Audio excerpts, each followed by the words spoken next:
अस्सलामुअलैकुम dear students. आज हम इलेक्ट्रोनेगेटिविटी का पार्ट सेकंड पढ़ेंगे।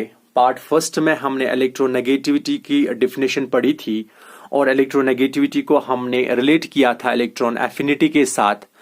आज हम इलेक्ट्रोनेगेटिविटी की पार्ट सेकंड पढ़ेंगे और इलेक्ट्रोनेगेटिविटी के पार्ट सेकंड में हम पढ़ेंगे फैक्टर्स जिस पर इलेक्ट्रोनेगेटिविटी डिपेंड करती है और हम पढ़ेंगे स्केल्स जिनसे हम इलेक्ट्रोनेगेटिविटी को मेजर करते हैं। मैंने आपको पहले ही बताया था कि electronegativity that it is not measurable property, ये मेजर नहीं कर सकते हो। बस आप क्या करते हो कि आप इसको रेफरेंस के तौर पे इस्तेमाल करते हो। ये रेफरेंस टर्म है और जो भी रेफरेंस टर्म्स होते हैं उनका कोई यूनिट नहीं होता। इसलिए मैंने आपको बताया था प्रीवियस लेक्चर में कि इलेक्ट्रोनेगेटिव जो है इसका कोई भी यूनिट नहीं होता है। ठीक है, अब आप नाम से आपको पता चलेगा कि यहाँ पे बात हो रही है इलेक्ट्रॉन की और नेगेटिविटी की। ठीक है ना, तो इसके लिए मैंने आपको दो कंसेप्ट दिए थे, एक इलेक्ट्रॉन एक्सेप्ट करना और एक इलेक्ट्रॉन क्या अट्रैक्ट करना। तो ये वाली कंडीशन जो है ये है इलेक्ट्रॉन अट्रैक्ट करने की कंडीशन और जो इलेक्ट्रॉन एफिनिटी थी वो इलेक्ट्रॉन को एक्सेप्ट करने की कंडीशन है। ठीक है, और इलेक्ट्रॉन एफिनिटी और इलेक्ट्रोनेगेटिविटी ये अलग अलग टर्म्स है, लेकिन हम जो पढ़ेंगे हम अब पढ़ेंगे इलेक्ट्रोनेगेटिविटी का। और जो भी हम अब डिस्कस करेंगे वो सब कुछ रिलेट होगा किसके अकॉर्डिंग टू इलेक्ट्रोनेगेटिविटी। ठीक है, तो आपको मैंने बताया था कि इलेक्ट्रोनेगेटिविटी में कि मानो आपके पास एक मॉलिक्यूल है, एक मॉलिक्यूल आपके पास ए और बी एटम्स का बना हुआ है। ठीक है, मानो मैंने आपको बताया था कि ये दोनों इलेक्ट्रॉन कंट्रीब्यूट कर रहे हैं और दोनों इलेक्ट्रॉन जो कंट्रीब्यूट कर रहे हैं, मानो ये एक इलेक्ट्रॉन दे रहा है, ये एक इलेक्ट्रॉन दे रहा है, तो मैंने आपको क्या बताया था, अगर दोनों की टेंडेंसी इक्वल है ये इलेक्ट्रॉन पेयर को अपनी ओर खींचने की, ठीक है, तो उस टाइम जो ये इलेक्ट्रॉन पेयर होता है, ठीक है, इसको आप नाम लिख सकते हो इलेक्ट्रॉन क्लाउड। क्या लिख सकते हो? Electron cloud. जो ये इलेक्ट्रॉन क्लाउड होता है या इलेक्ट्रॉन क्लाउड या इलेक्ट्रॉन पेयर ये ए और बी के सेंटर में रहेगा। ये तब कंडीशन वैलिड है जब दोनों की टेंडेंसी इलेक्ट्रॉन खींचने की वो क्या होगी? सेम। और दूसरी कंडीशन मैंने आपको बताया कि अगर ए की टेंडेंसी ज्यादा है किससे? बी से। ठीक है, तो होगा क्या, जो ये ए इलेक्ट्रॉन पेयर था ये शिफ्ट करेगा ए की ओर एज कंपेयर टू बी। ठीक है ना, मतलब ए की ओर ये इलेक्ट्रॉन्स खींचे जाएंगे। टेंडेंसी ऑफ एन एटम और tendency of an element to attract the shared pair of electron towards itself. ठीक है, मतलब इसने भी कंट्रीब्यूट किया था, इसने भी कंट्रीब्यूट किया था, लेकिन ये जो पेयर है ये शिफ्ट हुआ किसकी ओर? ए की ओर। मतलब अगर आप यहां पे बात करोगे ना, यहां पे इलेक्ट्रॉन क्लाउड जो है, इलेक्ट्रॉन क्लाउड जो है, ठीक है ना, वो शिफ्ट हुआ है। It shifts towards what? Towards a. तो ये ए की ओर क्या शिफ्ट हुआ है। मतलब क्या हुआ? मतलब A is more electronegative as compare to B.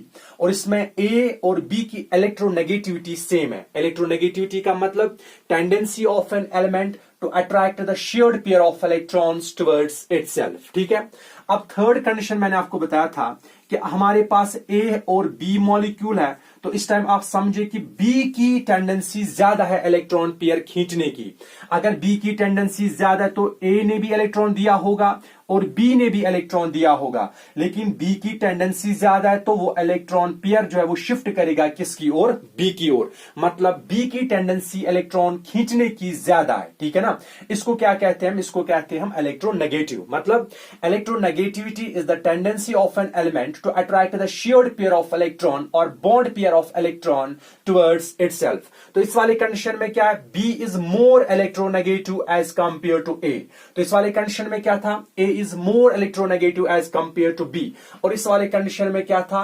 Both A and B have same electronegativities। ठीक है, तो इसके लिए हमने डिफिनेशन पढ़ी थी that electronegativity is a term, ठीक है, which is used for the tendency of an element to attract the shared pair of electron towards itself। अपनी ओर इलेक्ट्रॉन पेयर को खींचना, इसको आप बताते हो इलेक्ट्रोनेगेटिविटी। ठीक है, तो इसको मैंने आपको बताया था इसका कोई यूनिट नहीं होता है, क्योंकि ये जो होता है इसका कोई एब्सोल्यूट वैल्यू नहीं होता, इसका स्टैंडर्ड वैल्यू नहीं होता, इसका एक वैल्यू होता है, वो ये कि इसका आप रेफरेंस वैल्यू लेते हो। ठीक है ना, और वो रेफरेंस वैल्यू क्यों लेते हैं? ठीक है ना, क्योंकि ये जो है ये टर्म इलेक्ट्रोनेगेटिविटी का, ठीक है, इसको आप किसके साथ रिलेट करते हो, और रिलेट करने का मतलब इसका एब्सोल्यूट वैल्यू फिर नहीं आएगा, ठीक है, इसका हमेशा रेफरेंस वैल्यू होगा, ठीक है।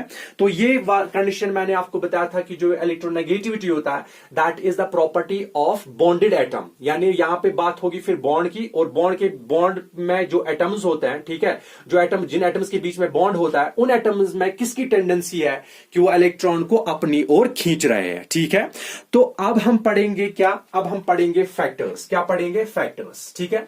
अब हम पढ़ेंगे फैक्टर्स, यानी वो फैक्टर्स जिन पे इलेक्ट्रोनेगेटिविटी जो है वो डिपेंड करती है, means factors on which electronegativity depends, ठीक है।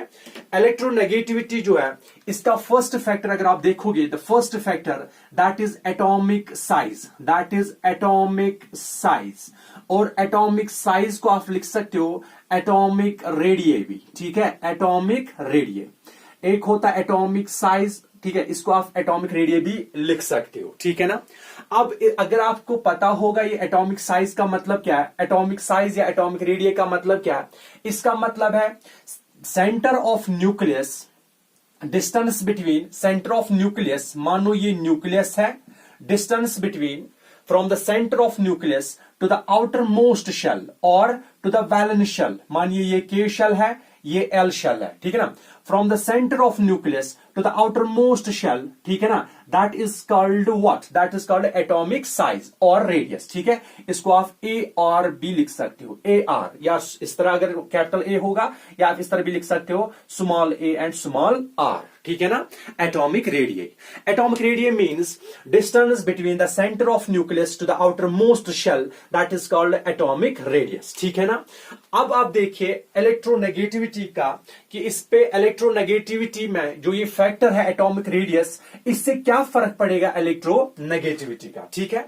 अब आप एक एग्जांपल लिए, देखिए हमारे पास एक एलिमेंट है दैट इज लिथियम, एक और बेरिलियम, एक और boron, carbon, nitrogen, oxygen, fluorine, ठीक है। नियॉन को छोड़िए, नोबल गैस को आप छोड़िए, ठीक है, क्योंकि उनका इलेक्ट्रोनेगेटिविटी जो है वो 0 है, इसलिए हम उसको यहां पे कंसिडर नहीं करेंगे, ठीक है। लिथियम का एटॉमिक नंबर जो है दैट इज 3, इसका atomic number 4, atomic number 5, atomic number 6, 7, 8 and 9, ठीक है। अगर आपको पता होगा इलेक्ट्रॉनिक कॉन्फ़िगरेशन में पहले में 2 इलेक्ट्रॉन जाते हैं, दूसरे में 1, पहले में 2, दूसरे में आप 2 जाएंगे, पहले में 2, दूसरे में 3, पहले में 2 फिर 4, पहले में 2 फिर 5, के शेल में 2 जाएंगे फिर 6, और के शेल में 2 फिर एल शेल में जाएंगे 7 इलेक्ट्रॉन्स, ठीक है। इस तरह मतलब यहां पे 2 शेल है, के शेल एल शेल, के शेल और एल, के और एल, यानी हर एक अगर आप देखोगे इन एलिमेंट्स में, इनमें जो शेल है, ठीक है ना, बस 2 शेल है, कौन कौन सी, के एल, के एल, के एल, ठीक है ना। मतलब ये हुआ कि यहां पे जो n का वैल्यू है वो 2 है, n का वैल्यू कितना है 2, मतलब के शेल एल शेल, के एल 2, के और एल 2 शेल, के और एल 2 शेल, मींस n का वैल्यू क्या है 2, और n का वैल्यू 2 का मतलब that is n means man shall, n means man shall, और मैन शेल की इंफॉर्मेशन आपको पता है दैट इसकी इंफॉर्मेशन हमें एक क्वांटम नंबर प्रोवाइड करता है, and that quantum number is called principal quantum number. Principal quantum number जो है वो हमें इंफॉर्मेशन देती है रिगार्डिंग मैन शेल, और यहां पे इंफॉर्मेशन रिगार्डिंग मैन शेल ये है कि के शेल में 2 इलेक्ट्रॉन है और एल शेल में 1 इलेक्ट्रॉन है, मींस टोटल नंबर ऑफ जो शेल्स है इस वाले पीरियड में वो कितने हैं 2, ठीक है ना। अब आप देखिए इसमें भी 2 शेल्स, इसमें भी 2 शेल्स, इसमें भी 2 शेल्स, इनके हर एक एलिमेंट में 2-2 शेल्स हैं, ठीक है ना। अब आप देखिए इसमें जितने इलेक्ट्रॉन्स होंगे उतने प्रोटॉन्स होंगे, मतलब 3 एटॉमिक नंबर मींस 3 इलेक्ट्रॉन्स, मतलब उसमें 3 प्रोटॉन्स हैं। 4 एटॉमिक नंबर मींस 4 इलेक्ट्रॉन्स, मतलब 4 प्रोटॉन्स होंगे, ठीक है। और 5 इलेक्ट्रॉन, इसका मतलब 5 एटॉमिक नंबर का मतलब 5 इलेक्ट्रॉन्स एंड 5 प्रोटॉन्स, 6 इलेक्ट्रॉन्स और 6 प्रोटॉन्स, इसी तरह 7 इलेक्ट्रॉन्स 7 प्रोटॉन्स, एटॉमिक नंबर इसका 8 है तो मतलब 8 इलेक्ट्रॉन्स और 8 प्रोटॉन्स, इसका एटॉमिक नंबर 9 है मतलब 9 electrons and 9 protons, means number of electron is equal to number of protons, जितने इलेक्ट्रॉन्स होते हैं उतने प्रोटॉन्स भी होते हैं, ठीक है। इसलिए तो हम डिफिनेशन लिखते हैं atom as a whole is electrically neutral, जितने इलेक्ट्रॉन्स होंगे उतने प्रोटॉन्स होंगे, ठीक है। अब आप देखिए इस वाले कंडीशन में आप देखो तो अगर आप देखोगे तो इसमें 3 इलेक्ट्रॉन थे और 3 प्रोटॉन थे। 3 इलेक्ट्रॉन में 2 इलेक्ट्रॉन के शेल में, एल में 1, ठीक है। इसमें 2 इलेक्ट्रॉन के शेल में, एल में 2, के शेल में 2 इलेक्ट्रॉन, एल में 3, के शेल में 2 इलेक्ट्रॉन, एल में 4, ठीक है ना। अगर आप देखोगे हम इसको थोड़ा बहुत एटॉमिक साइज, क्योंकि आपने सेकंड चैप्टर पीरियोडिक क्लासिफिकेशन में पढ़ा होगा, बस थोड़ा बहुत मैं समझाने की कोशिश करूंगा। यहां से देखिए, ठीक है, लिथियम के पास न्यूक्लियस होगा, ठीक है ना। और न्यूक्लियस में आपको पता है कि न्यूक्लियस में हमेशा क्या होता है, प्रोटॉन्स होता है, ठीक है ना। और न्यूक्लियस में क्योंकि लिथियम है, लिथियम के पास 3 इलेक्ट्रॉन्स है, तो हम यहां पे लिखेंगे तो फिर इसके पास 3 प्रोटॉन्स होंगे। अब बेरिलियम में आप देखोगे इसका एटॉमिक नंबर 4 है तो 4 प्रोटॉन्स होंगे। बोरान का एटॉमिक नंबर 5 है तो 5 प्रोटॉन्स होंगे।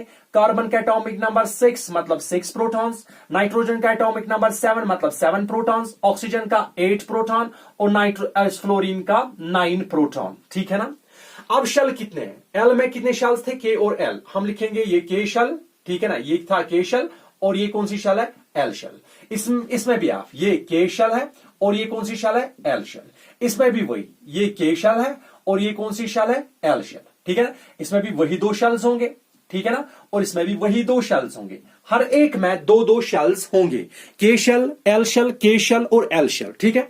अब देखिए आप लिथियम में जो है पहले में 2 इलेक्ट्रॉन और दूसरे में 1, मतलब के शेल में 2 इलेक्ट्रॉन रहेंगे और एल शेल में कितने, 1 इलेक्ट्रॉन। इसके के शेल में भी 2 इलेक्ट्रॉन्स होंगे, बट एल शेल में क्या, इसमें एल शेल में कितने इलेक्ट्रॉन, 2 इलेक्ट्रॉन। और इसमें 5 इलेक्ट्रॉन्स है, ठीक है, मतलब पहले शेल में 2 इलेक्ट्रॉन्स रहेंगे, एल शेल में कितने रहेंगे, 3 इलेक्ट्रॉन्स। और इसके एल शेल में कितने होंगे, फिर इसके एल शेल में होंगे 4 इलेक्ट्रॉन्स। इसी तरह इसके 5, इसके 6 और इसके 7 इलेक्ट्रॉन्स, ठीक है ना। अब शेल नंबर सबका सेम है, मतलब इसमें भी 2 शेल, इसमें भी 2 शेल, इसमें भी 2 शेल, सब में 2 शेल्स है, बट जो इलेक्ट्रॉन है वैलेंस शेल में वो वैरी कर रहा है, ठीक है ना। इसके वैलेंस शेल में 1 इलेक्ट्रॉन है, इसके वैलेंस शेल में 2 इलेक्ट्रॉन है, इसके वैलेंस शेल में 3 इलेक्ट्रॉन है। अगर आप देखोगे फ्रॉम लेफ्ट टू राइट मतलब है अक्रॉस द पीरियड, अगर आप लिथियम से जाओगे फ्लोरीन तक, एटॉमिक नंबर इंक्रीज हो रहा है। अगर एटॉमिक नंबर इंक्रीज हो रहा है, नंबर ऑफ इलेक्ट्रॉन भी इंक्रीज हो रहा है, ठीक है ना। अगर नंबर ऑफ इलेक्ट्रॉन इंक्रीज हो रहा है, नंबर ऑफ प्रोटॉन्स भी इंक्रीज हो रहा है, ठीक है ना। और साथ में इंपॉर्टेंट ये है, but the number of n that is 2 it remains constant, ठीक है ना। मींस प्रिंसिपल क्वांटम नंबर का वैल्यू जो है वो कांस्टेंट रहता है, वो नहीं बढ़ता ना तो घटता है।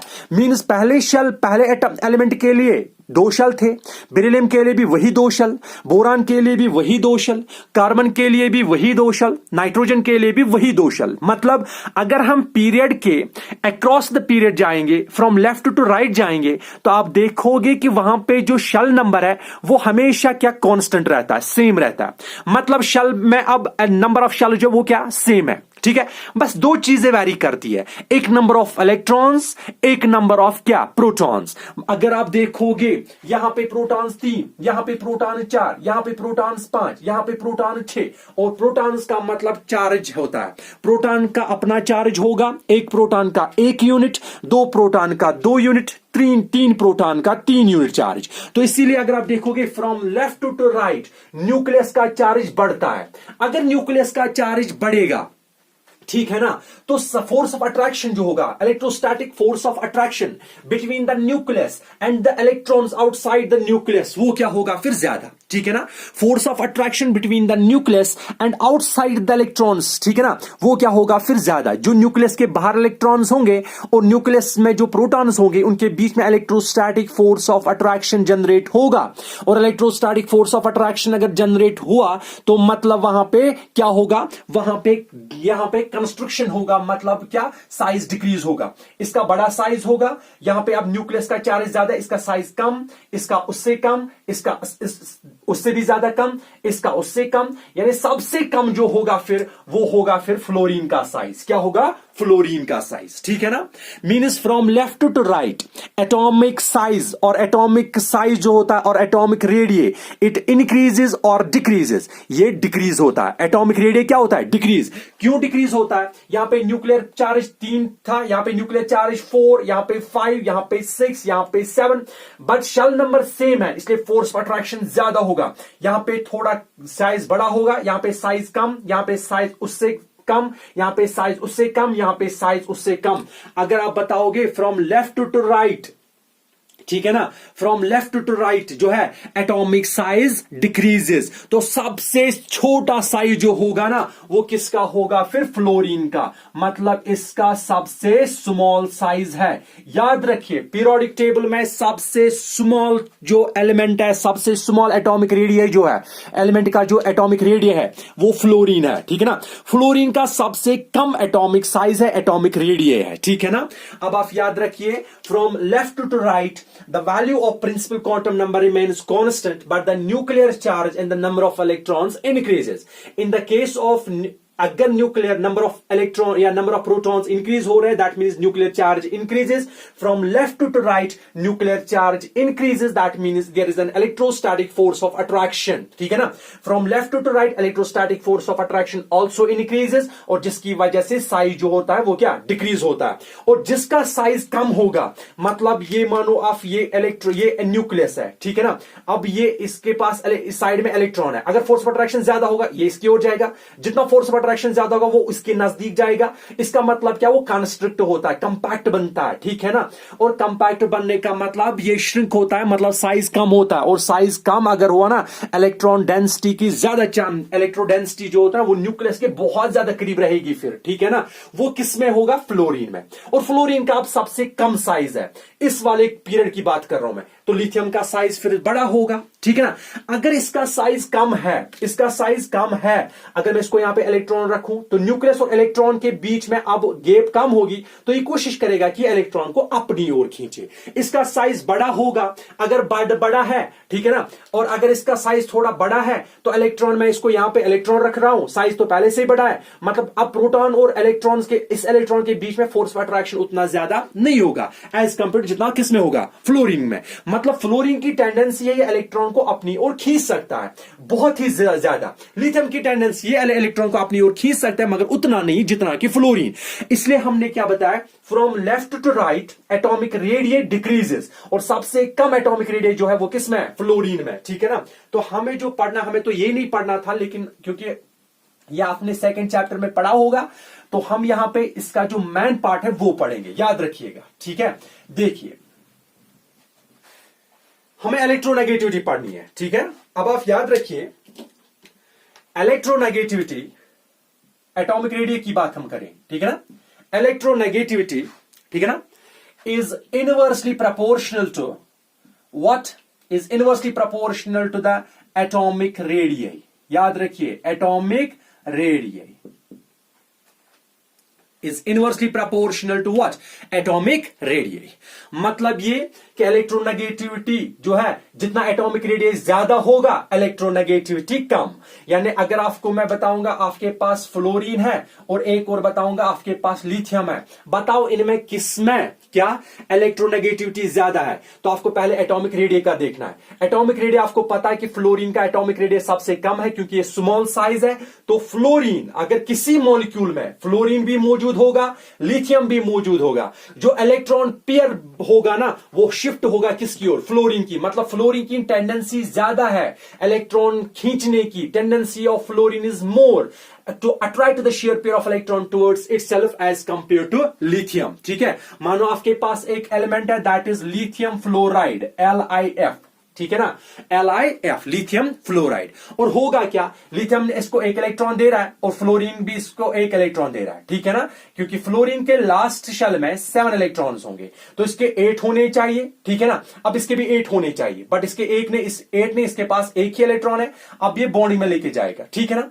अगर देखोगे ना ये इलेक्ट्रॉन जो है, इलेक्ट्रॉन पेयर लिथियम और फ्लोरीन के बीच में, ये फ्लोरीन ये शिफ्ट करेगा LiF यानी F की ओर, ठीक है ना, इसकी ज्यादा ये शिफ्टिंग होगी। मींस F जो है it will attract the shared pair of electron towards itself as compare to what, as compare to lithium, because fluorine has small size. और स्मॉल साइज फ्लोरीन के होने के वजह से जो इलेक्ट्रॉन पेयर है, बॉन्ड पेयर है, वो फ्लोरीन की ओर शिफ्ट कर रहा है क्योंकि उसका एटॉमिक रेडियस कम है। और एटॉमिक रेडियस अगर कम होगा तो electron negativity means tendency to attract the share pair of electron towards itself वो बहुत ज्यादा होगा, ठीक है ना। तो इसलिए मैंने आपको बताया that electronegativity is inversely proportional to atomic radius. जितना एटॉमिक रेडियस ज्यादा होगा उतना क्या, उतना जो है इलेक्ट्रोनेगेटिविटी कम होगी, और जितनी इलेक्ट्रोनेगेटिविटी जो है ज्यादा होगी उतना जो साइज है, यानी उतना जो ये होता है कि इलेक्ट्रोनेगेटिविटी अगर कम होगी साइज उसका ज्यादा होगा, और अगर इलेक्ट्रोनेगेटिविटी ज्यादा है तो मतलब उसका साइज कम है। तो फर्स्ट फैक्टर जो हमने पढ़ा दैट इज इलेक्ट्रोनेगेटिविटी का factor that is atomic radius, means जितना ज्यादा एटॉमिक रेडियस उतना इलेक्ट्रोनेगेटिविटी कम, और जितना इलेक्ट्रोनेगेटिविटी कम उतना साइज ज्यादा, ठीक है ना। और फ्लोरीन का मैंने आपको बताया कि साइज कम है, और साइज अगर कम है तो वो मोर इलेक्ट्रोनेगेटिव है रेस्ट ऑफ बाकी एलिमेंट्स से, ठीक है ना। पीरियोडिक टेबल में आप याद रखिए सबसे जो इलेक्ट्रोनेगेटिविटी नेगेटिव एलिमेंट जो पीरियोडिक टेबल में है वो कौन है, वो फ्लोरीन है, ठीक है। अब आप देखिए, अब दूसरा फैक्टर जो है, और factor number second that is nuclear charge, ये हमने अभी किया, दैट इज न्यूक्लियर चार्ज, ठीक है ना। न्यूक्लियर चार्ज जो है आप इसको लिखते हो Z से, Z is the nuclear charge, ठीक है ना। इसका मतलब क्या हुआ, न्यूक्लियस में क्या चार्ज है, और न्यूक्लियस का चार्ज का मतलब है it means number of protons, यानी जितना प्रोटॉन नंबर ज्यादा होगा, ठीक है ना, उतना वो आसानी से इलेक्ट्रॉन को अपनी ओर खींच सकता है, ठीक है ना।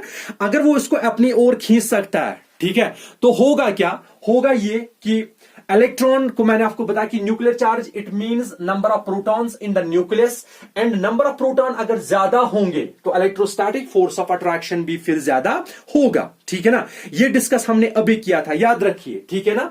जितना Z इफेक्टिव ज्यादा होगा, जितना Z इफेक्टिव ज्यादा होगा उतना इलेक्ट्रोनेगेटिविटी भी ज्यादा होगी, मतलब Z effective is directly proportional to electronegativity, ठीक है ना।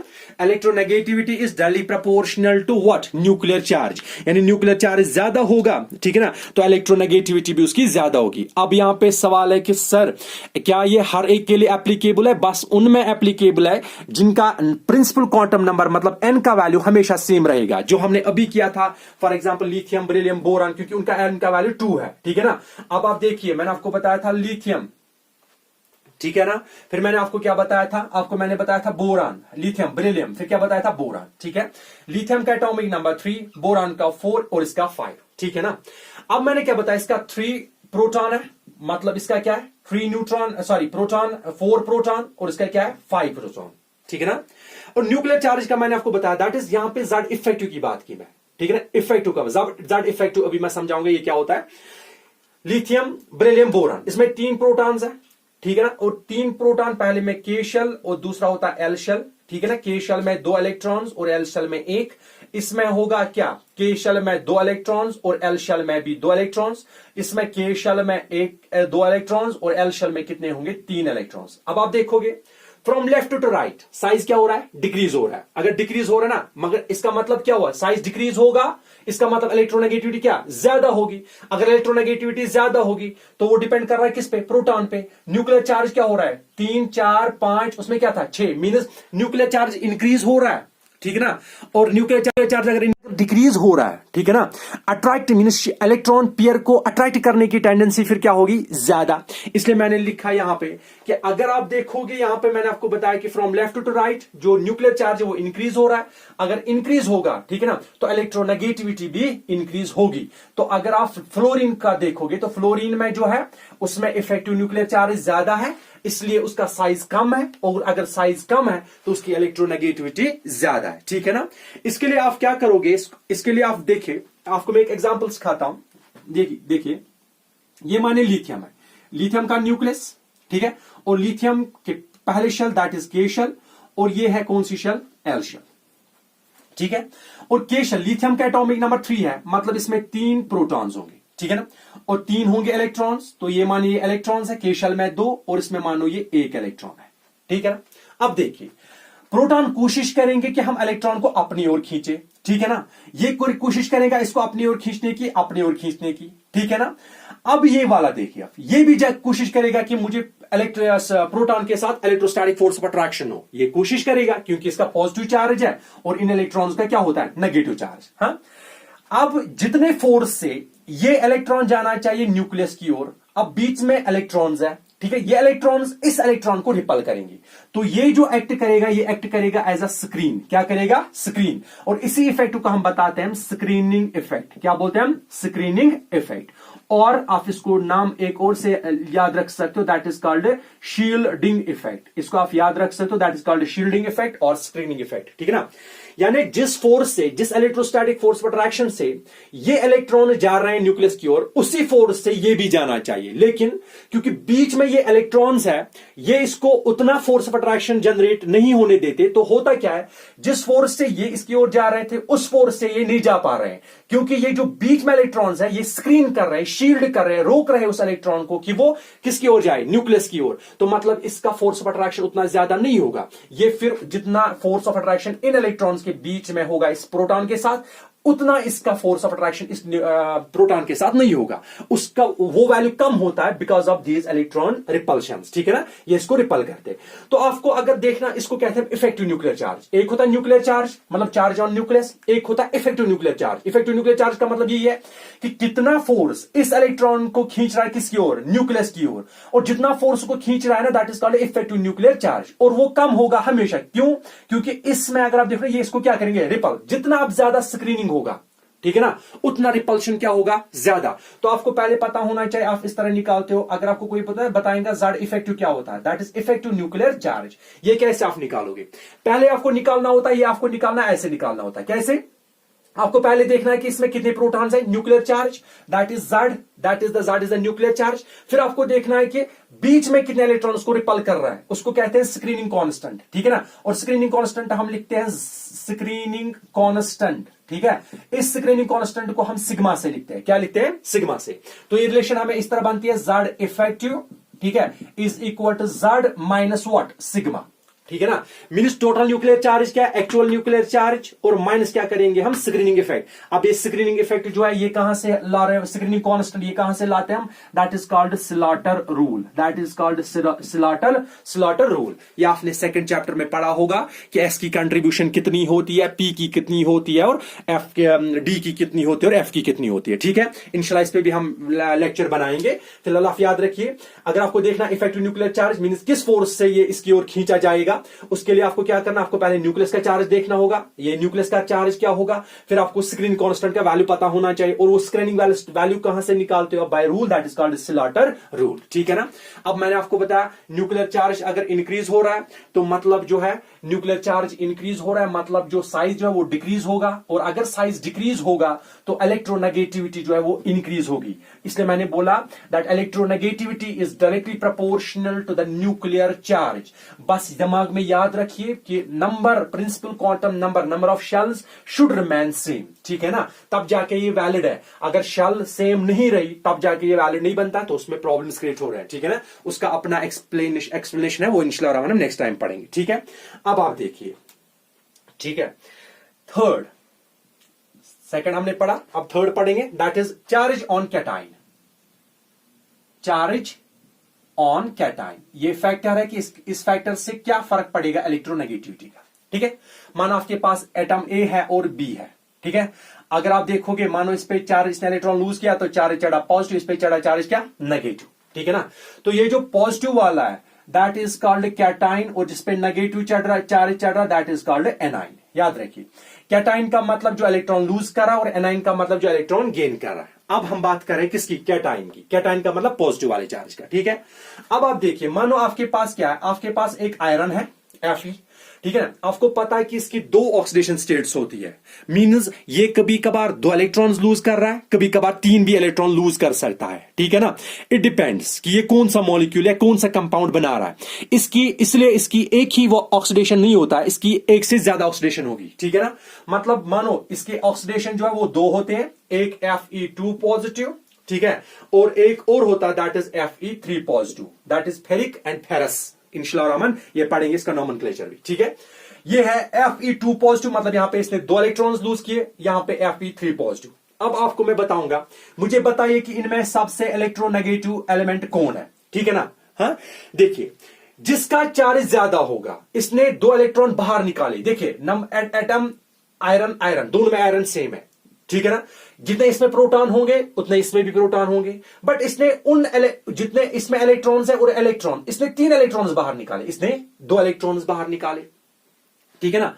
अब न्यूक्लियर चार्ज इसका ज्यादा होगा कि इसका न्यूक्लियर चार्ज ज्यादा होगा, क्योंकि इसने क्या 3 इलेक्ट्रॉन्स बाहर निकाले, और 3 इलेक्ट्रॉन बाहर निकालने का मतलब क्या हुआ कि इसने 3 नेगेटिव चार्ज को बाहर निकाला, तो मतलब इसमें 3 पॉजिटिव चार्ज ज्यादा होगा, इसमें 2 पॉजिटिव चार्ज होगा, इसमें 3 पॉजिटिव चार्ज होगा। अब ज्यादा चार्ज पॉजिटिव चार्ज अगर मैं इसके सामने इलेक्ट्रॉन लूं, इसको भी इलेक्ट्रॉन मैं देता हूं, ठीक है ना। अब मुझे बताएं इनमें से किसकी टेंडेंसी है कि इलेक्ट्रॉन पेयर को जल्दी अपनी ओर खींचे, क्योंकि इसका न्यूक्लियर चार्ज ज्यादा है एज कंपेयर टू ये, ठीक है ना। ये कोशिश करेगा कि मेरी ओर जल्दी इलेक्ट्रॉन शिफ्ट हो, तो होगा क्या, इसकी टेंडेंसी ज्यादा है एज कंपेयर टू ये, मींस Fe3 जो है it will attract the shared pair of electron towards itself more as compare to Fe2 positive, ठीक है। तो मतलब क्या हुआ कि मतलब ये हुआ इलेक्ट्रोनेगेटिविटी जो होता है, ठीक है ना, it is directly proportional to what, charge on cation, यानी कैटाइन का जितना चार्ज होगा, ठीक है ना, जितना चार्ज होगा किसका, कैटाइन का, और इलेक्ट्रोनेगेटिविटी भी उसकी क्या ज्यादा होगी, ठीक है ना। More the electronegative, more the charge on cation, more the electronegative is the cation, ठीक है। अब मैं आपको एक और एग्जांपल देता हूं, मानो आपके पास ये मैग्नीज डाइवैलेंट है और एक और है मैग्नीज दैट इज हेक्सावैलेंट। अब मैं आपको बताऊं मुझे इनमें से कौन ज्यादा इलेक्ट्रोनेगेटिव है, क्या ये इलेक्ट्रॉन पेयर को अपनी ओर जल्दी खींचेगा, क्या ये अपनी इलेक्ट्रॉन को अपनी ओर जल्दी खींचेगा, ठीक है ना। ये वाला ज्यादा खींचेगा क्योंकि इसका +6 यूनिट का चार्ज है, न्यूक्लियर चार्ज है ज्यादा as compare to what, Mn positive, ठीक है ना, Mn2 पॉजिटिव, मतलब this is more electronegative as compare to Mn2 positive. अब आप याद रखिए, more the charge on cation, more electronegative is the cation, ठीक है ना। तो थर्ड फैक्टर जो था that is charge on cation, ठीक है। एक और हम पढ़ेंगे अब, that is charge on anion. अभी कैटाइन का था फैक्टर नंबर 3, ठीक है। अब फैक्टर नंबर 4 पढ़ेंगे हम। फैक्टर नंबर 4 क्या होता है, चार्ज ऑन एनाइन। अब बात होगी किसकी, इसकी, मतलब इसने इलेक्ट्रॉन ऐड किए, ठीक है ना। हाँ, मानो मैं आपको एक एग्जांपल देता हूं, नाइट्रोजन का एटॉमिक नंबर क्या है 7, के शेल में कितने जाएंगे 2, एल शेल में कितने जाएंगे 5, पेंडिंग कितने 3, ऑक्टेट कंप्लीट करने के लिए इसको कितने होने चाहिए 8, 5 है, अब 3 एक्सेप्ट करेगा, ठीक है। इसकी कंडीशन है, मानो इसने एक इलेक्ट्रॉन लिया तो चार्ज क्या चढ़ा N1 N-1, ठीक है ना। अब इसने 2 लिए -2, अब इसने 3 लिए -3, ठीक है ना, क्योंकि इसको 3 इलेक्ट्रॉन लेने हैं, ये 3 भी ले सकता है, 2 भी ले सकता है, 1 भी ले सकता है, इसकी मर्जी है, ठीक है। मानो एक है N positive N negative, N2 मतलब यहां पे 2 इलेक्ट्रॉन ऐड किए, यहां पे व्हाट इसने 3 इलेक्ट्रॉन ऐड किए, ठीक है। अब आप इस नाइट्रोजन को देखो, इसका एटॉमिक नंबर 7 है, मतलब 7 इलेक्ट्रॉन, और प्रोटॉन भी कितने होंगे 7 प्रोटॉन, ठीक है। इसमें कितने प्रोटॉन है फिर 7 प्रोटॉन, इसमें कितने प्रोटॉन 7, और इसमें कितने प्रोटॉन 7 प्रोटॉन, याद रखिए। बट इलेक्ट्रॉन कितने, इसने 1 इलेक्ट्रॉन ऐड किया है, टोटल इलेक्ट्रॉन कितने थे 7, इसने 1 इलेक्ट्रॉन ऐड किया है, तो इलेक्ट्रॉन्स कितने हैं 8, इसने 2 इलेक्ट्रॉन कितने हैं 9 इलेक्ट्रॉन, और इसने कितने इलेक्ट्रॉन्स लिए हैं इसके अभी तो अपने इसके पास कितने इलेक्ट्रॉन थे 7 इलेक्ट्रॉन्स थे, अब 3 लाए तो कितने हुए 10 इलेक्ट्रॉन्स, याद रखिए, ठीक है। अगर मैं अब कोशिश करूंगा कि मैं इसको इलेक्ट्रॉन पेयर दूं, और इसके भी ये भी बॉन्ड बना रहा है किसी के साथ, ये भी बॉन्ड बना रहा है, ठीक है, इनके बीच में इलेक्ट्रॉन पेयर होगा। अब मैं आपको बता रहा हूं, मुझे बताए इन 3 में से कौन जल्दी अपनी ओर इलेक्ट्रॉन पेयर खींचेगा, ठीक है ना। देखिए, अब अगर आप इसको इलेक्ट्रॉन दोगे ना, क्योंकि इसका न्यूक्लियर चार्ज कम है और इलेक्ट्रॉन का नंबर ज्यादा है, अब और इलेक्ट्रॉन दोगे तो रिपल्शन क्रिएट होगी, रिपल्शन क्रिएट होगा ना, मतलब ये इलेक्ट्रॉन को अपनी ओर जल्दी खींचने वाला है नहीं। इसमें अगर आप देखोगे इस पे नंबर ऑफ इलेक्ट्रॉन्स कम है एज कंपेयर टू दिस, ठीक है ना, और 7 प्रोटॉन और 9 इलेक्ट्रॉन्स, 7 प्रोटॉन और 8 इलेक्ट्रॉन्स, ठीक है ना, और इसमें सबसे कम इलेक्ट्रॉन्स है, इसमें रिपल्शन कम होगी, इसमें ज्यादा और इसमें ज्यादा, और इसमें अगर रिपल्शन ज्यादा होगी, अब आप इसको इलेक्ट्रॉन पेयर इसको अपनी ओर खींचना है, इसको तो पहले से इलेक्ट्रॉन ज्यादा, रिपल्शन क्रिएट होगी, और रिपल्शन की वजह से इसकी टेंडेंसी जो है इलेक्ट्रॉन को अपनी ओर खींचने की वो क्या होगी कम। तो मतलब क्या है, इसमें टेंडेंसी बहुत कम है, इसमें टेंडेंसी उससे थोड़ा ज्यादा, उसमें सबसे ज्यादा टेंडेंसी होगी फिर, ठीक है ना। तो मतलब इसकी टेंडेंसी इलेक्ट्रॉन पेयर खींचने की ज्यादा है और इसकी इलेक्ट्रॉन पेयर खींचने की क्या कम है। अब यहां से नतीजा क्या निकलता है, इसका चार्ज ज्यादा था, इसका चार्ज क्या कम था, इसका चार्ज सबसे कम, जिसका सबसे कम, ठीक है ना, उसकी इलेक्ट्रोनेगेटिविटी ज्यादा। मगर बात हो रही है किसकी, एनाइन की, ना कि क्या कैटाइन। कैटाइन में उल्टा हो रहा था। तो यहां पे हम लिखेंगे ना कि what, electronegativity is inversely proportional to what, charge on anion. Charge on anion, याद रखिए, वहां पे कैटाइन था और यहां पे एनाइन है, ठीक है ना। वहां पे कैटाइन था, यहां पे क्या है, एनाइन। अब इसका मतलब क्या हुआ, ये जो N3 माइनस है, ठीक है ना, that is less electronegative, that is less electronegative, ठीक है ना। और ये जो N माइनस है, ठीक है ना, दैट इज मोर इलेक्ट्रोनेगेटिव, ठीक है ना, याद रखिएगा, ये बहुत इंपॉर्टेंट है, बहुत इंपॉर्टेंट, ठीक है ना, इलेक्ट्रोनेगेटिव, ठीक है। ये फैक्टर नंबर 3 था। अब हम फैक्टर नंबर 4 था ये, चार्ज ऑफ कैटाइन। फर्स्ट हमने पढ़ा रेडियस, सेकंड हमने पढ़ा न्यूक्लियर चार्ज, थर्ड हमने पढ़ा चार्ज ऑफ कैटाइन, फोर्थ हमने पढ़ा चार्ज ऑन एनाइन, ठीक है। अब फिफ्थ पढ़ेंगे हम। अभी आप लोगों ने ये नहीं पढ़ा होगा, लेकिन एंट्रेंस के जो 12th के स्टूडेंट है वो उन्होंने पढ़ा होगा, तो उनको ये समझ आएगा, क्योंकि एंट्रेंस में भी बहुत बार पूछा गया है ये क्वेश्चन। तो याद रखिए, अभी आप लोगों ने नहीं पढ़ा, लेकिन हम इसको इंशाल्लाह रहमान आगे जाके अच्छे से पढ़ेंगे। इसी केमिकल बॉन्डिंग में that term is called hybridisation, that is called hybridisation. आपको यहां पे लिखते हैं हाइब्रिडाइजेशन, कुछ लिखते हैं, कुछ इसको इस तरह पढ़ते हैं हिब्रिडाइजेशन। आपकी अपनी मर्जी, हाइब्रिडाइजेशन पढ़िए, हिब्रिडाइजेशन पढ़िए, जब आपकी मर्जी आप पढ़िए। देखिए, आप थोड़ा 11th वाले जो है वो उसको थोड़ा एज अ रटा फिलहाल रखिए, रटा याद रखिए फिलहाल, जब तक कि हम हाइब्रिडाइजेशन का कंसेप्ट ना पढ़े। देखिए, हाइब्रिडाइजेशन में क्या होता है, बहुत सारे हाइब्रिडाइजेशन होते हैं, लेकिन हम जो जनरली इस्तेमाल करते हैं ना, ठीक है ना, ऑर्गेनिक केमिस्ट्री में वो होता है वो होता है sp2 और sp3 हाइब्रिडाइजेशंस, ठीक है ना। कौन कौन सी, sp2 और sp3 हाइब्रिडाइजेशंस, ठीक है। ये वाली कंडीशंस ज्यादातर हम अप्लाई करते हैं, ये वाली हाइब्रिडाइजेशन ज्यादा इस्तेमाल होती है, ठीक है ना। इसके अलावा भी है dsp2 है, dsp3 है, d2sp3 है, d3sp3 है, ठीक है ना। तो इस तरह आप इसको इंशाल्लाह रहमान आगे जाके ऑर्गेनिक और इनऑर्गेनिक में पढ़ोगे, और मैं ही पढ़ाऊंगा इंशाल्लाह रहमान इस केमिकल बॉन्डिंग में। देखिए, एक होता है sp और sp2 और sp, मींस यहां पे एक ऑर्बिटल s है और p है, s ऑर्बिटल और p ऑर्बिटल। यहां पे एक ऑर्बिटल s है और p के 2 ऑर्बिटल्स है, और यहां पे s ऑर्बिटल 1 है और p के 3 ऑर्बिटल्स है, ठीक है ना। तो इतना आप देखिए।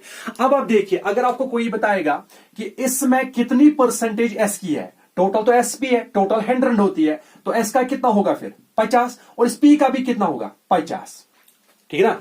Percentage of s character is 50 and p character कितना होगा 50%। अब इसमें देखिए आप, इसमें 3 ऑर्बिटल्स हैं, s के, p के 2, ठीक है ना। तो अगर आप टोटल देखोगे, टोटल परसेंटेज कितना होता है 100, ठीक है ना। इसका टोटल परसेंट कितना होता है 100, टोटल ऑर्बिटल्स कितने हैं 2, इसलिए मैंने लिखा 2 1s are 2, 2 50s are 5, 50 and 50, ठीक है। अब इसका 100 है टोटल कितने ऑर्बिटल्स है 1 2 एंड 3, तो लिखो 3, ये क्या बनेगा 3 1 are 3, 3 3s are 9, ठीक है ना, और ये बनेगा 3 3 9, तो वहां से भी 33.33 इस तरह बनेगा ये। तो मतलब इसका भी होगा, s का भी 33, p का भी कितना होगा 33, और उस p का भी कितना होगा 33, क्योंकि ये p और ये p एक ही होता है, ठीक है ना। तो मतलब 33 मिला के कितना बनता 66, तो इसका कितना हुआ फिर s का 33%। अब आप इसका देखिए, टोटल परसेंटेज कितनी है 100, ठीक है ना। अब आपको 1 2 3 और 4 टोटल ऑर्बिटल्स कितने हैं 4, तो लिखो 100/4, ये बनेगा 4 1s are 4, 4 2s are 8 and 4 5s are 20, तो s का कितना हुआ 25, इस p का भी कितना 25, उस p का भी 25, और उस p का भी 25, क्योंकि ये तीनों ऑर्बिटल सेम ही होते हैं, ठीक है ना। These orbitals are called degenerate orbitals, These orbitals are called degenerate orbitals. Degenerate orbitals means वो orbitals जिनकी एनर्जी हमेशा क्या होती है सेम होती है, ठीक है ना। तो यहां पे s, अगर आप देखोगे s की एनर्जी डिफरेंट है एज कंपेयर टू p, मगर p की एनर्जी तीनों की क्या है same, that is called what, that is called degenerate orbital. अब p का ऑफ मिलाइए, ये 25 25 25, ये कितना बनता है 75% p कैरेक्टर, बट s का आप देखोगे s का कितना 25% कैरेक्टर, ठीक है ना। याद रखिए, इलेक्ट्रोनेगेटिविटी की बात तुम करें, sp में s का कैरेक्टर कितना है 50%, ठीक है ना। इस sp2 में ठीक है ना, s का कैरेक्टर कितना है 33%, और इसमें sp3 में, ठीक है ना, s का कैरेक्टर कितना है, s का कैरेक्टर है 25%, ठीक है। अब जिसका एस कैरेक्टर ज्यादा होगा, जिसका एस कैरेक्टर ज्यादा होगा वो इलेक्ट्रॉन को अपनी ओर खींचेगा, याद रखिएगा। जिसका एस कैरेक्टर ज्यादा होगा वो इलेक्ट्रॉन पेयर को अपनी ओर ज्यादा खींचेगा, और अपनी ओर खींचने का मतलब उसकी इलेक्ट्रोनेगेटिविटी ज्यादा होगी। तो आप देखिए इसमें 50% है, इसमें 33 और इसमें क्या 25%। सबसे ज्यादा कैरेक्टर किसका है? एस कैरेक्टर किसका है? sp का। मतलब sp is more electronegative as compare to what? sp2। It is more electronegative as compared to sp3 electronegativity। मतलब ये कि सबसे इलेक्ट्रोनेगेटिविटी sp होगा और इसमें टेंडेंसी होगी इलेक्ट्रॉन पेयर को अपनी ओर खींचने की ज्यादा as compared to sp2 as compared to sp3। मतलब ये हुआ ना कि इलेक्ट्रोनेगेटिविटी इज डायरेक्टली प्रोपोर्शनल। ये किसके प्रोपोर्शनल होता है? जितना ज्यादा s कैरेक्टर, इसका s कैरेक्टर 50%, इसका s कैरेक्टर 33%, इसका s कैरेक्टर 25%। मींस जितना s कैरेक्टर ज्यादा होगा, ठीक है, मींस जितना एस कैरेक्टर क्या ज्यादा होगा उतना क्या होगा? उतना होगा इसमें ये, जितना एस कैरेक्टर ज्यादा होगा उतना उसकी इलेक्ट्रोनेगेटिविटी भी ज्यादा होगी। मतलब electronegativity is directly proportional to what? Percentage of s character. Percentage of s character, जितना एस कैरेक्टर ज्यादा, ठीक है, जितना एस कैरेक्टर ज्यादा उतना इसकी इलेक्ट्रोनेगेटिविटी भी ज्यादा।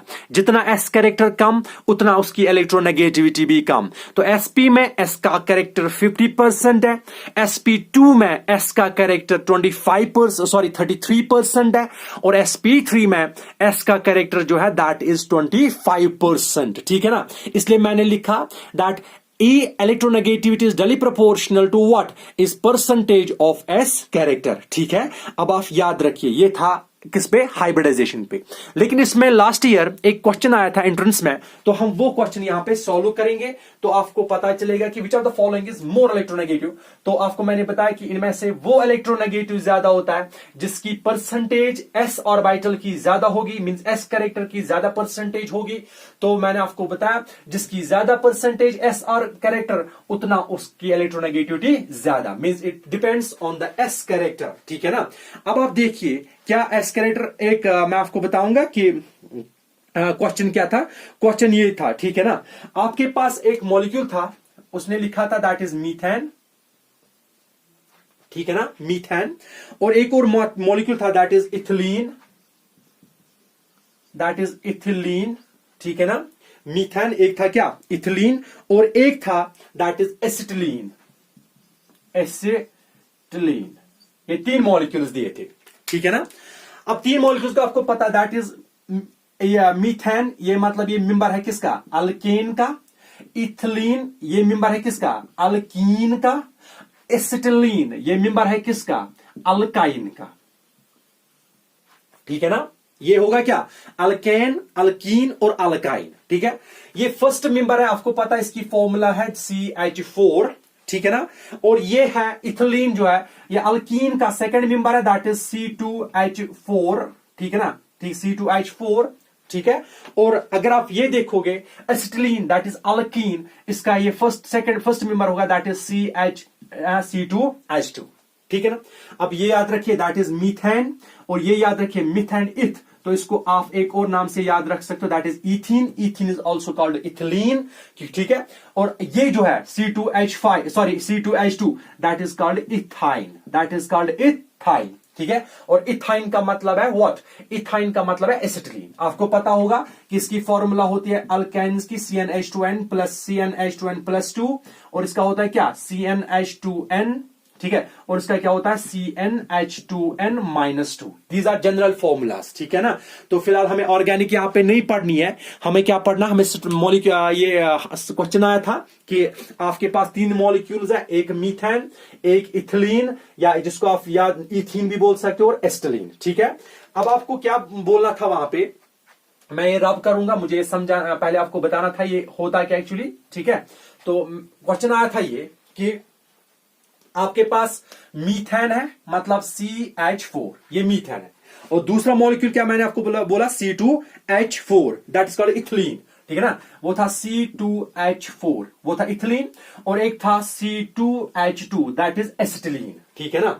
अगर आपको इनकी ये भी बनानी होगी, क्या स्ट्रक्चर बनाओगे, ये हो इस तरह आप लिखते हो CH4, इसको इस तरह लिखते हो C डबल बॉन्ड C, यहां से H और यहां से H, यहां से H और यहां से H, फिर C ट्रिपल बॉन्ड C और यहां से एक H और यहां से एक H, ठीक है।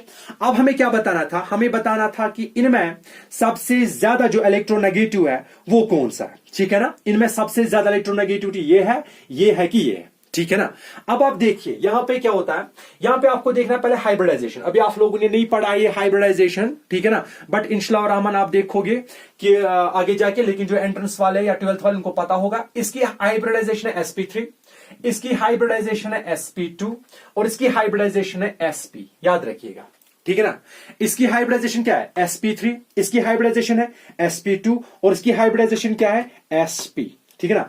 और अगर इसकी हाइब्रिडाइजेशन sp है, मतलब s का कैरेक्टर कितना, 50% s कैरेक्टर और 50% व्हाट, p कैरेक्टर, और इसमें क्या होगा 33% what s character and 66% what p character, और इसमें क्या होगा 25% s character and what 75% p character. मैंने अभी बताया आपको, मोर जितना ज्यादा s कैरेक्टर होगा, जितना ज्यादा s कैरेक्टर होगा उतना ज्यादा इलेक्ट्रोनेगेटिव, और जितना ज्यादा इलेक्ट्रोनेगेटिव उतना वो कोशिश करेगा इलेक्ट्रॉन पेयर को अपनी ओर खींचने की, ठीक है ना। अगर आप देखोगे मीथेन में s कैरेक्टर कम है, ये लेस इलेक्ट्रोनेगेटिव होगा। अगर आप देखोगे sp2 में s कैरेक्टर 33% है, ये इससे थोड़ा ज्यादा इलेक्ट्रोनेगेटिव होगा और ये सबसे ज्यादा इलेक्ट्रोनेगेटिव होगा। अगर ये सबसे ज्यादा इलेक्ट्रोनेगेटिव है, मतलब C2H2 जो है ये हाई इलेक्ट्रोनेगेटिव है, ठीक है ना। मतलब अब इसमें क्या होता है, इसमें ये एक ये है कि दिस इज मोर इलेक्ट्रोनेगेटिव, ये है सबसे ज्यादा इलेक्ट्रोनेगेटिव C2H2 है, उससे कम और उससे सबसे कम। और जिसमें इसमें इलेक्ट्रोनेगेटिविटी क्या ज्यादा है, मींस एसिटिलीन जो है C2H2, इसकी हाइब्रिडाइजेशन sp है, मतलब s कैरेक्टर 50%, ये हाईली एसिडिक होता है। क्या होता है, हाईली एसिडिक। क्यों हाईली एसिडिक होता है, बिकॉज व्हाट, हाइड्रोजन जो होता है इसमें, बिकॉज कार्बन इन हाइड्रोजन, ठीक है। अगर आप इसमें देखोगे कार्बन, इसका कार्बन हाइड्रोजन से बहुत ज्यादा इलेक्ट्रोनेगेटिव है, इस वाले कार्बन इस वाले हाइड्रोजन में बहुत कम, क्योंकि एस कैरेक्टर कम है और इसमें हाइड्रोजन है, ठीक है ना। इलेक्ट्रोनेगेटिव हमें किन में ढूंढना है, between carbon and hydrogen, between carbon and hydrogen, क्योंकि मॉलिक्यूलर फॉर्म है। इसमें कार्बन, इसमें भी कार्बन और इसमें भी कार्बन, सब में कार्बन। और आपको क्या लगता है सबकी इलेक्ट्रोनेगेटिविटी क्या होगी, सेम? नहीं, ऐसा कुछ नहीं है। आपको एस कैरेक्टर देखना है, और यहां पे एस कैरेक्टर देखे 25% और यहां पे एस कैरेक्टर देखे what it is 50% s character, more the s character more electronegative is, मगर यहां पे जो कार्बन होगा ना that is more electronegativity negative as compared to this carbon। तो होगा क्या, अगर इलेक्ट्रोनेगेटिव ज्यादा है, ये क्या खींचेगा, ये इस इलेक्ट्रॉन को अपनी ओर खींचने की कोशिश करेगा, ठीक है। यानी मैं एसिटिलीन को आपको अलग समझाऊंगा ताकि आपको एक और टर्म यहां पे ये पॉइंट याद रखने को मिले। मैंने अभी एसिटिलीन की बात की, मैंने उसमें बताया कि एसिटिलीन में 50% कैरेक्टर होता है, दैट इज C, फिर क्या है ट्रिपल बॉन्ड C, फिर क्या है H और फिर क्या है H, यही है ना। हाँ, अब यहां पे कितने बॉन्ड पेयर्स है, 3 बॉन्ड पेयर्स इसने क्या किया है, व्हाट, हाँ इसने शेयर किया है। बॉन्ड कौन सा है, अब यहां पे कोवेलेंट बॉन्ड है, ठीक है ना। अब यहां पे एक पेयर किया है तो यहां पे भी कोवेलेंट बॉन्ड होगा, और यहां पे भी एक पेयर किया तो यहां पे भी कोवेलेंट बॉन्ड, हाइड्रोजन का एक और व्हाट कार्बन का एक। अब दोनों कार्बन सेम है, इसकी इलेक्ट्रोनेगेटिव और इसकी इलेक्ट्रोनेगेटिव दोनों की क्या होगी, सेम। अब इसकी इलेक्ट्रोनेगेटिव देखिए और इसकी इलेक्ट्रोनेगेटिव देखिए, अब दोनों में इलेक्ट्रोनेगेटिव कौन ज्यादा है, कार्बन ज्यादा इलेक्ट्रोनेगेटिव है एज कंपेयर टू हाइड्रोजन, ठीक है। अब ये कैसे, मैंने बोला कार्बन मोर इलेक्ट्रोनेगेटिव है एज कंपेयर टू हाइड्रोजन, इंशाल्लाह रहमान ये हम नेक्स्ट पार्ट नंबर 3 में पढ़ेंगे, ठीक है। फिलहाल आप यहां पे याद रखिए कि अब ये जो इलेक्ट्रॉन पेयर है ना, ये हाइड्रोजन ने भी दिया है, कार्बन ने भी दिया है, लेकिन carbon is more electronegative than hydrogen. अब इलेक्ट्रॉन पेयर शिफ्ट करेगा किसकी ओर, कार्बन की ओर। मतलब क्या होगा, मतलब ये जो इलेक्ट्रॉन पेयर होगा it will shift towards more electronegative element that is carbon. अब इसकी उतनी, मतलब अब ये जो हाइड्रोजन है ना, ये इस पे इस इलेक्ट्रॉन पेयर पे इस हाइड्रोजन को उतना ज्यादा होल्ड अप नहीं होगा। अगर आप मामूली एनर्जी दोगे ना, मामूली सा एनर्जी दोगे, ठीक है ना, ये क्या होगा, ये हाइड्रोजन जल्दी बाहर जाएगा। और हाइड्रोजन जैसे ही बाहर जाएगा ये तो अपने साथ इलेक्ट्रॉन नहीं लेगा, क्योंकि वो तो किसके पास होगा फिर, कार्बन के पास। इसके पास तो कोई इलेक्ट्रॉन है नहीं। अब ये जाएगा एज H पॉजिटिव। क्या जाएगा, H पॉजिटिव। और अगर ये H पॉजिटिव बाहर निकलता है दैट इज कॉल्ड प्रोटॉन, क्योंकि अब इसके पास कोई इलेक्ट्रॉन है नहीं, अब इसके पास बस प्रोटॉन है, तो इसलिए हम लिखते हैं इसको क्या, प्रोटॉन। और अगर ये प्रोटॉन यहां से बाहर निकला, मतलब H पॉजिटिव बाहर निकला, ठीक है ना, तो मतलब इसमें टेंडेंसी है कि ये H पॉजिटिव को रिलीज करता है। और जो भी कोई केमिकल स्पीशीज H पॉजिटिव को बाहर करेगा that is called acid, that is called acid, that is called acid, that is called acid. मतलब यहां पे H पॉजिटिव जल्दी बाहर जाएगा तो ये क्या बिहेव करेगा, एज एसिड। अगर ये बिहेव एज एसिड करेगा, ये डिफिनेशन दी थी एक साइंटिस्ट ने, दैट वाज एहरेनिज, एहरेनिज, स्पेलिंग गलत है, बाकी सब ठीक है, एहरेनिज डिफिनेशन, ठीक है ना, एहरेनिज डिफिनेशन, ठीक है। पता नहीं मैंने क्या स्पेलिंग लिखी, लेकिन फिर भी आप याद रखिए एहरेनिज डिफिनेशन, ठीक है। एहरेनिज के मुताबिक जो भी केमिकल स्पीशीज H पॉजिटिव को रिलीज करेगा एक्वस मीडियम में, तो वो हमेशा एसिड बिहेव करेगा, ठीक है ना। तो मतलब इसमें ये टेंडेंसी है कि ये H को बाहर निकाल रहा है। अगर ये H को बाहर निकाल रहा है तो मतलब क्या, मतलब ये कि ये एसिडिक होगा। क्या होगा, एसिडिक। अब मैं आपको भी बताऊंगा, अभी मैंने आपको एग्जाम्पल बताई थी कि क्या, आपको मैंने अभी एग्जाम्पल बताई थी CH4, ठीक है ना, C2H4 एंड C2H2, ठीक है ना। एक था व्हाट, CH4, एक क्या था, C2H4, एक था C2H2। इसकी एग्जांपल मैंने आपको बताया।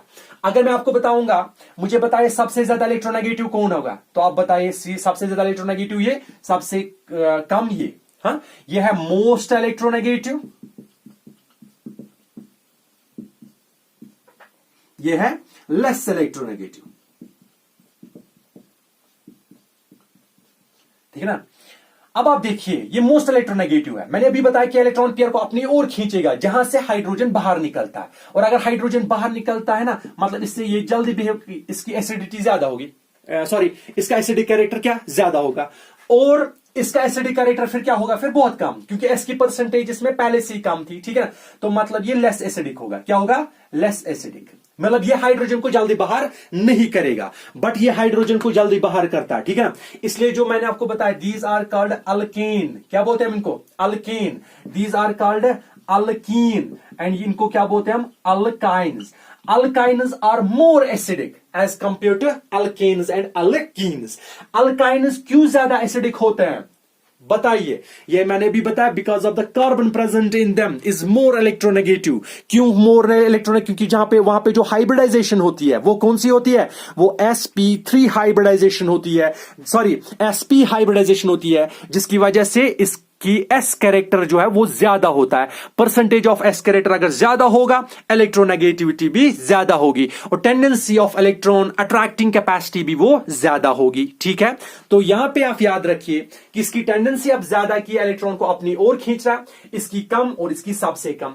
अगर इसकी सबसे कम है, ये हाइड्रोजन को जल्दी बाहर नहीं करेगा, ये जल्दी हाइड्रोजन को बाहर नहीं निकालेगा, ये फिर मोर रिएक्टिव होगा कि लेस रिएक्टिव, ये लेस रिएक्टिव होगा। मतलब अल किए होते क्या हो गए, लेस रिएक्टिव। क्या हो गए, लेस रिएक्टिव, ठीक है ना। इसलिए तो हम अल्केन उसको बताते हैं क्या, और इन अल्केन्स को जो हम नाम बताते हैं that are called paraffin. Alkanes are also called paraffins. क्या बोलते हैं हम इनको, पैराफिन्स।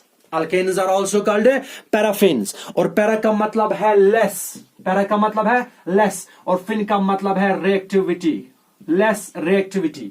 मतलब अल्केन्स जल्दी रिएक्शन में हिस्सा नहीं लेंगे, क्योंकि वहां पे हाइड्रोजन को डिस्प्लेस करना थोड़ा मुश्किल है, और मुश्किल इसलिए क्योंकि वहां पे एस का कैरेक्टर बहुत ही कम है। लेकिन अगर आपको हाइड्रोजन को बाहर निकालना है, तो आप किस में से हाइड्रोजन जल्दी बाहर निकालोगे, दैट इज अल्काइन। अल्काइन में जब आप निकालोगे ना हाइड्रोजन, मतलब वो बिहेव करेगा एसिड।